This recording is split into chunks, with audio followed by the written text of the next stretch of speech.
And we are back, and we just finished watching Blue Jay from 2016, unrated according to IMDb, clocking in at 1 hour and 20 minutes. We saw this on Netflix. This is the story of Jim and Amanda, wonderfully played by Mark Duplass and Sarah Paulson. This was directed by Alex Lehmann and written by Mark Duplass. This is the story of two high school sweethearts who part ways, and then I think she says 22 years later, see each other and spend the day reminiscing about their past, kind of talking about their present, and in the process revealing a deep, painful memory that was probably the reason why they originally called it quits. What did you think?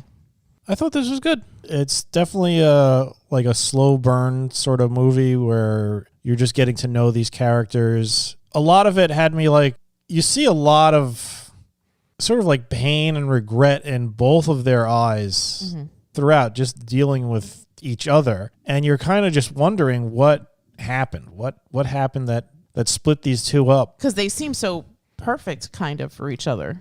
You grow to realize that.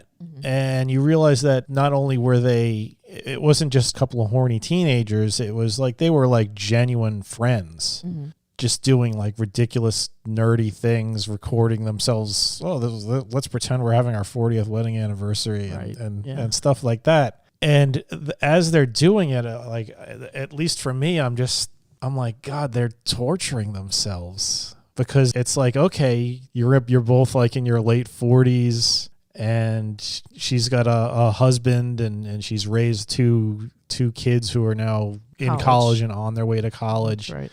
He's pretty much just drifted through life, doing random odd jobs, working for his uncle. And now here they are, circumstances and fate have brought them together again. And from the very beginning, the first moment they meet each other or they see each other in the market, it's sort of like they're dancing on this sort of like edge where it's like, do I talk to her? Do I talk to him? Should we have coffee? It all feels very awkward, but the awkwardness breaks away because deep down you could see that they still love each other. They still love each other. They were in love with each other. They were such good friends with one another. And it's nice seeing like all of it break away. The memories come back. They go to his old house. They're comfortable with each other. They're comfortable with each other. They're goofy. They like each other's jokes. They're goofy. They play around, and you feel kind of, it's like, okay, they're happy, but this is sad. This is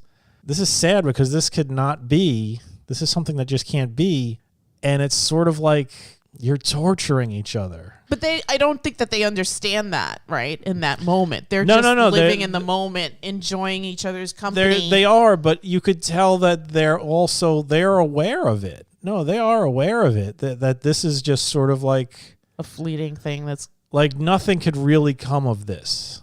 It's like I can't quite describe it, but it's sort of like you're so close to what you could have had. Imagine you just losing everything, and then you're sitting at home and you're just fantasizing about a life that you never had, that you can never have because whatever happened in the past prevented you from having it. And now you're sort of like literally they're pretending that it didn't happen and that this is the life that they should have had, and just for this one evening. And like when you think about those things, I mean, I've had plenty of regrets in my life and imagined, well, imagine if I had done this instead of that. If I'd done everything right. You always have like those things where you're like, oh God, I wish I could have not chosen that path, whether it's your career or whatever. And then you think, and you're lost in this sort of like little daydream, and it's your brain produces the chemical that makes you feel happy, and then you're like, yeah. It's not real. And that's just like, oh, I wish I hadn't gone to film school. That's me. I wish I hadn't gone to film school. I wish I had studied something else or whatever. But I'm happy in my life. All my mistakes and wrong turns led me to something great. For them, I mean, this was like the big one. this is a huge regret for both of them. It completely changed their lives, and I feel like they're both in positions that they're not really happy with. Yes. It's more so, you see it more so with Jim than with Amanda, but even with Amanda, you find out that this life that she has carved out for herself isn't really what she wanted, because and even more so, she realizes this even more so being with Jim and like remembering and the tape that they listen to, and then the little pantomime skit that they live out with their life. Put on, yeah.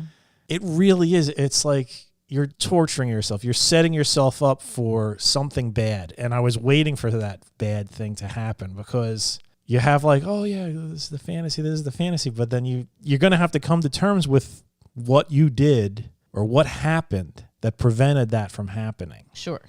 And they hit that. You get that smacked in your face, very hard, very abrupt, very sudden, and that gives it some powerful impact. Yeah, and both of them are absolutely stunning in this. Yeah, I mean, whether they're the awkward people, the pseudo-loving married couple, that moment of reckoning, and then even at the end when there's that sort of resolution. Yeah, and so throughout the whole film, I'm like, God, this is basically an exercise in disaster. You are taking a long hike up a cliff or up a hill to a cliff, and now it's time to fall off. Yeah, it really is. It's like watching the car accident as it's happening in slow motion, and like seeing the two cars careening, and the drivers are just happy as clams, crashing into each other. But they're gonna, everything's gonna go exploding. I sort of agree with you and sort of don't. The sort of don't is, I think at one point, I feel like Amanda was ready to go down another road. I don't want to give away too much, because I feel like this is a movie that people should go into blindly. So I'm going to try and not spoil this movie, but I do want to talk about it because I think it's really well done, and it's something that I don't know that it happens a lot, but I'm assuming it does happen. Sort of like this second chance thing. And in this particular scenario, I feel like there was a point where Amanda thought about going down a different road. I think she really thought about it. But then... Do you mean something in her past, or something that was happening? No, something that was happening that night. No. Okay. No. I'm like, what I was saying doesn't really apply to that. Mm-hmm.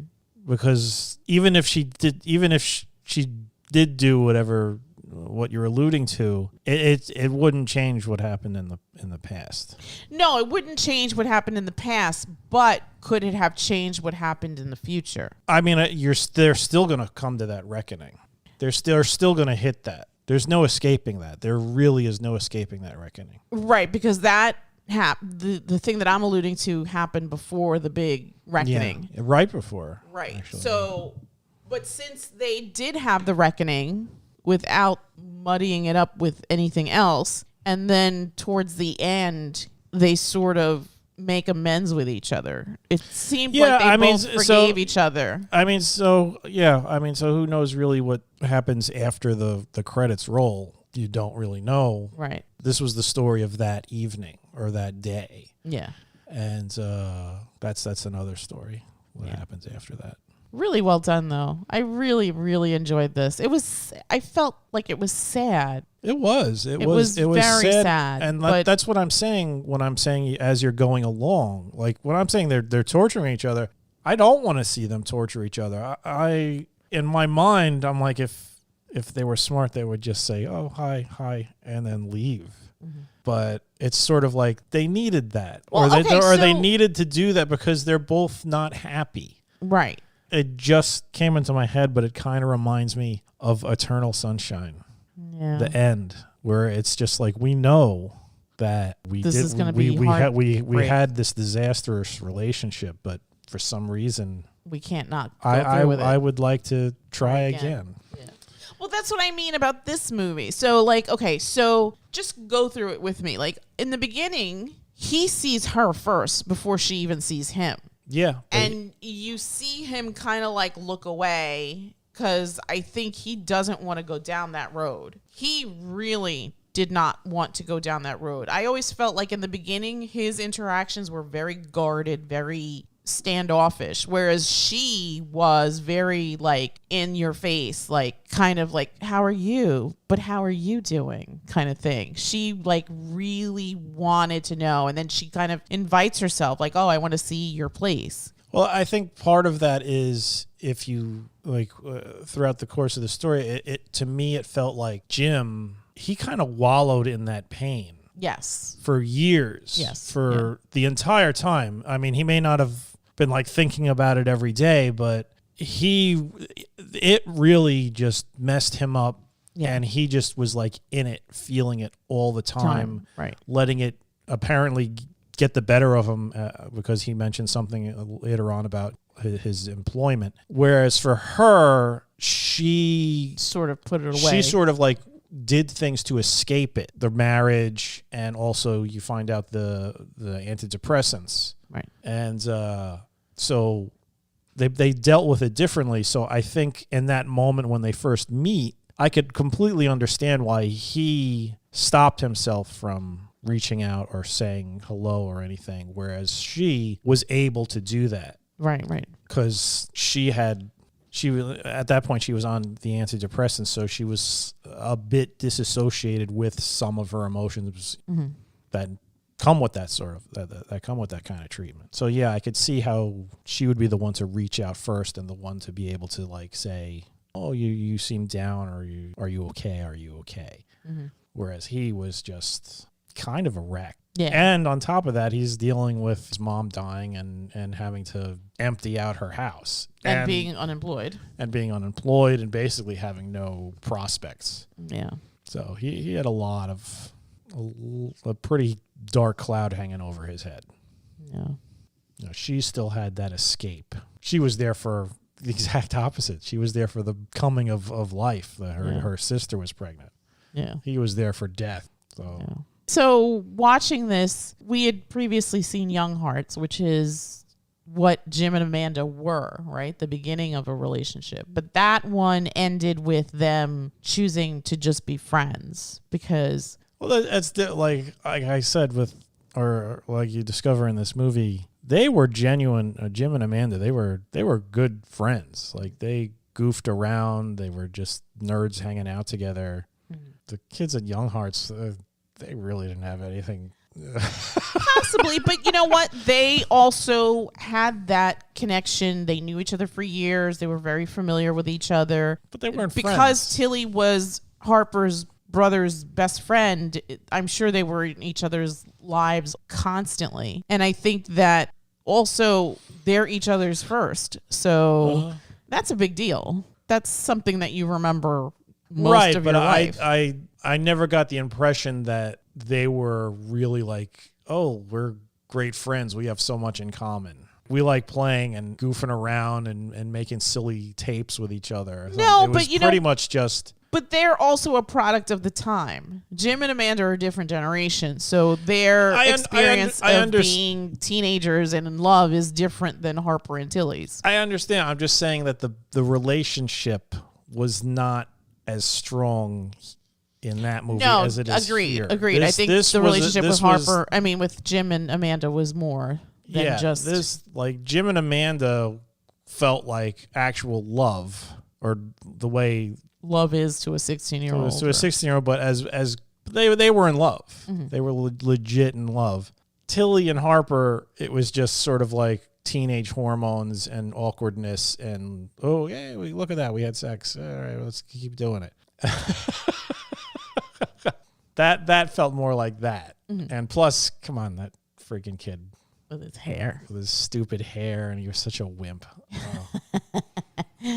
All the boys were wimps in that movie. Harper had more balls than her brother or her so-called boyfriends. That kid. God. Anyway, focus on this movie. I think that It's sort of like an interesting telling of a love story in that these two people still love each other, obviously, but they can't be together. Yeah, I mean, you could see that love never really died, but yeah, you're right, and that's why I'm like, I had that feeling throughout the entire thing, like, oh my God, this is just gonna end so badly. They're just setting themselves up. I don't know. Maybe it's the sentimentalist in me, but I was like, maybe something will happen to make her change her mind about her current situation and then rekindle this relationship with Jim. That could possibly happen or even still happen. Like I said, that's just maybe the next day. Yeah. I mean, they're both going to be in town for however long it is. Yeah. And they've obviously still have feelings. They for still each have other. feeling, and they've opened up about the whole situation. Right. Like part of the breakup was not understanding their perspective of the other, and also just bonehead mistakes. I mean, Jim lack of communication. Jim should have. I mean, granted, he was a 16-year-old boy. Yeah. But he did have the right thing. He just didn't use it. He at didn't that use time. it. Yeah. And she said, well, why didn't you do this? Yeah. And he said he was afraid. Yeah. And that's part of it. Young kids they're not experienced. They're dumb. They come up with these like whole big convoluted things and then just generally make the wrong decision. There's very few like smart kids like you see on movies and TV who've got it all figured out. There's nobody's like Parker Lewis or something. Or Ferris Bueller. Did he have it all figured out? Parker Lewis can't lose. I can't believe you let him out. But I mean, the way they portray, what I'm saying is the way they portray. He's just like this smarmy jackass who's like getting everything he wants, and he's got it all figured out, and apparently he does, because he freaking comes out at the end of that movie just as a king. Freaking, I hate that movie. His friend should have just torn his head right off. Just grabbed his head and just drove his thumb in his eyes and pulled it off. Like the in Game of Thrones. Game of Thrones. Popped it like a tomato. What did you think of the performances? Both of them were really good. I mean, Sarah Paulson. Yeah. She's always good. Yeah. Duplass, he's good too. I mean, he's really carved a niche for himself. Him and his brother, like these little independent movies. Yeah. I enjoyed Language Lessons. I enjoyed Young Hearts. I really enjoyed this. I did not like Young Hearts. I loved it. I think it was such a snapshot of being that age. Like they had all the lingo down and everything. That I would agree with. They nailed the absolute awkwardness of that age. Being that age, They completely nailed the awkwardness of that age. Even the story. But they didn't nail was a young man's toxic masculinity. Come on. There's going to be fist fights if that sort of stuff goes down. I'm not that far removed. I mean... maybe I am, but... Where were they? In Portland? It's not like... It doesn't matter. It doesn't... Kids that age, it's not like, I'm going to step back and count to 10. Nobody's going to do that. It's your girlfriend's a slut. Bang! That's it. People are fighting. They're not Brooklyn kids like us. It doesn't matter where you're from. It does. It does. The stupid kids growing their little pube stashes. They think they're the big man. They're not gonna take that laying down. It's like, what? What'd you say? Yeah. Come on. Things haven't changed that much. They have. Kids are jerk. Kids have always been jerks. Did we read something about how like the newer generations are wussified? Were you telling me about that? You know what? Maybe a little. I think it's just. Well, I completely blame the parents because stop bubble wrapping your kids. It's all anecdotal, but yeah, there's definitely a lot more bubble wrapping. I mean, you don't see any kids just. I'm hopping on my bike and going to my friend's house. I won't be back till dinner. Okay, fine. No, I'm going to sit in this seat and play my Switch all day. I'm going to play my Switch. I mean, we're like practically begging our kids to go outside and play. Get some vitamin D. Please. Like, my friends aren't allowed to go out. Yeah. It's like, And what? plus, the air conditioning and the Nintendo or the game console is here. Yeah, so maybe they're a bit softer, but I think if somebody's calling into question your girlfriend's virtue or your masculinity, a teenage boy they're not going to act like a rational person. They're not going to be I don't know. Tilly didn't. I mean, Harper looked like she could beat the shit out of Tilly. So I tell Tilly's getting into fights. But there were a lot of kids. Yeah, but somebody would have thrown a punch. There's always going to be the wimpy kid who's gonna step back, but everybody's a wimp. Everybody, no. There's always the troublemaker, the hothead who just can't control themselves. And come on, what you've seen videos? These kids are like beating their teachers up, for God's sake. You're in the wrong neighborhood. This is not the neighborhood for children beat their teachers. It happens though. It does. It happened when I was a kid. Yes, no, absolutely. It happens today. Not in that neighborhood, though. Kids are still beating each other. Question for you. What? Kids that grow up in Park Slope, they're not going to have the same kind of life experiences as kids that like grew up in like the South Bronx. That's just a given. Same thing with these kids that are now growing up in Williamsburg, which is like Park Slope 2.0. Do you think that their experience are going to be like kids that like grow up here or in Camden? No way. It's completely different. I don't know. It's different. It may be a little bit Environment plays a huge factor. It may be a bit more muted, but hormones and ignorance equal violence. There's going to be somebody's going to get at least smacked. It's going to happen. All right. I don't necessarily agree, but that's okay. And getting back to this film, I felt like at one point Amanda was going to make a life-altering decision, but she doesn't. She pulls back, and that's when things really like hit the fan, right? She becomes very angry, whether she's angry at Jim or she's more angry at herself for allowing this to happen. You'd never know, because then the big secret is revealed. Yeah. And it's a big one. And like you said, it comes at you hard and fast. And it's once you realize, and it's funny because I think like a few minutes prior, I had turned to you and I was like, I wish they would say like what made them break up, because from what I'm seeing, they seem like a really great couple. Yeah. It seemed like something that was meant to be. Yeah. I mean, I had my own preconceived notions of what the big thing was that would have broken them up. I was completely wrong about it. I think that the story that's told in the movie is 10 times more devastating than what I had thought was going to happen. And I think that it's beautifully handled. It felt very real. All the emotions coming from both actors. It felt very real. It felt very rooted in reality. I feel like those are things that would be said in that moment. His reaction, as over the top as it was, it felt very real and very painful and very sad to see that, because this is a hurt that he's carried for over 2 decades. Time, yeah. You know, and it devastated his life. Pretty much. He's been wallowing in it. Yeah, for sure. And I agree with you. I think she's run away from it in a way and created this other life, which I think to an extent she was happy with, but at some point she realized, is this all there is, right? And then she gets on these antidepressants. And it was interesting that even though they hadn't seen each other in so long, she still felt comfortable enough with him to tell him that she was on antidepressants, something that she even admits to him that she didn't even tell her own husband.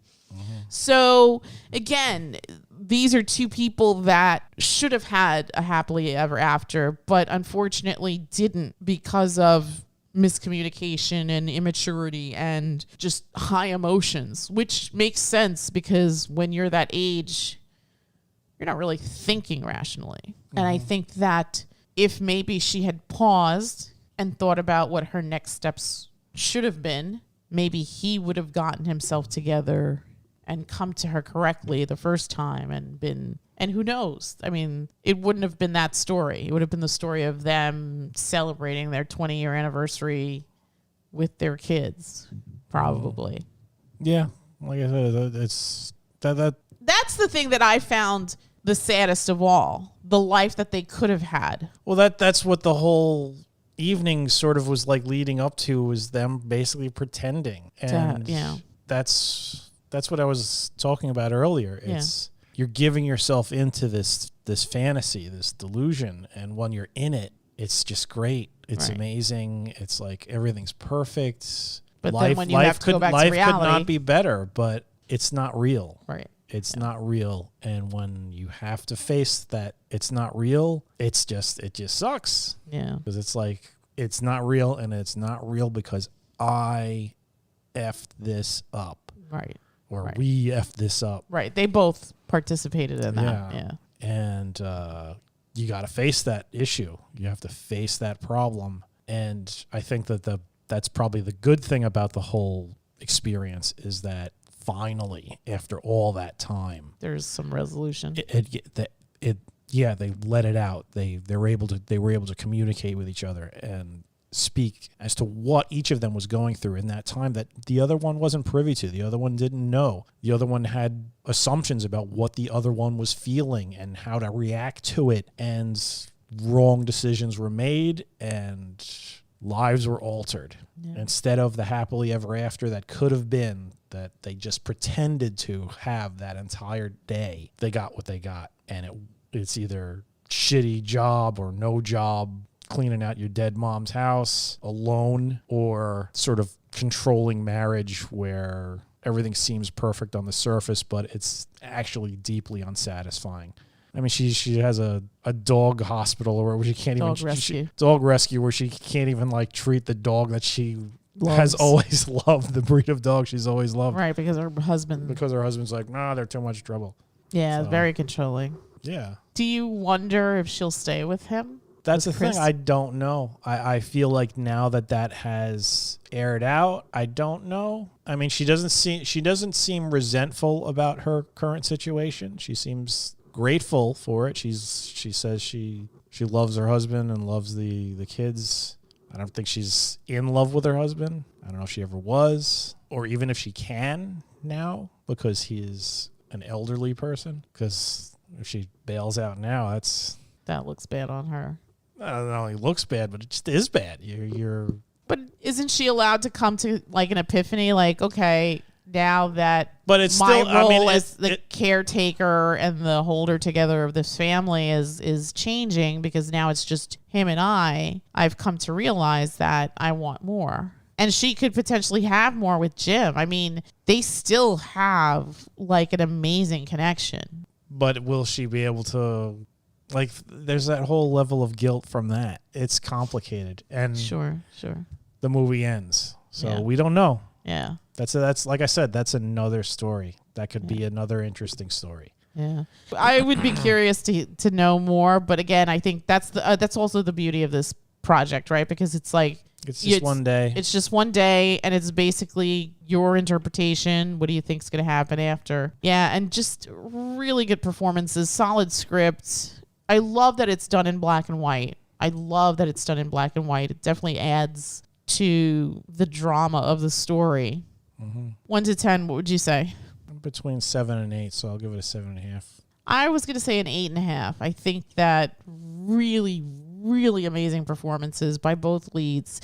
It's interesting. This is just basically 3 people. I mean, Wayne behind the counter. Wayne is who remembered them as the big lovebirds. Yeah. So, and Jim and Amanda. That's basically it. I mean, she talks to her husband on the phone, but we don't really get any more color from that other than like little bits of fragments of conversation from her side of it. It's really powerful. I mean, it's something to think about. The idea of having this grand romance that falls apart, and then seeing that person after all this time and realizing that you still have a connection to them, and just this unfinished business that needs to be addressed in order to move forward. Maybe that was the thing that was keeping them held back. Just I don't know what happened here. I never got closure. Maybe with this closure, she can heal on her own, really go back to her marriage. Who knows? Or maybe she won't. Again, I think it's very impressive on the filmmaker's part to just leave it up in the air, kind of, and just, that's it. That's all you get. It's not a long movie. It's only an hour and 20 minutes, but an hour and 20 minutes of really good, solid storytelling. Yeah. Yeah. All right, I'll give it an 8. Yeah. Yeah, I think it's beautiful and it's heartbreaking at the same time, which is kind of interesting because it's sort of a love story, but sort of not. So like a broken love story. It's a broken love story. Yeah. Yeah. Yeah. I'm gonna think about this one for a while, I think. Mm-hmm. Yeah. Okay. So we saw this again on Netflix, right? Go check it out. I would highly recommend this. Blue Jay from 2016, unrated, but there isn't anything bad in it. Was there any cursing? No. There's a couple of curses in it, but nothing like it's not like Uncut Gems. Yeah, it's not like an endless stream of profanity. Yeah, I don't remember any curses now that but I mean, I remember one or two. All right. An hour and 20 minutes. Again, this was written by Mark Duplass, who also plays Jim, directed by Alex Lehmann, and also starring Sarah Paulson as the lovely Amanda, and Clu Gullarg as Wayne. Gotta throw Wayne in there. Yeah. Yeah, I really enjoyed this. I really, really, really enjoyed this. All right. That's it from us, and we will bid you all a good night. Good night.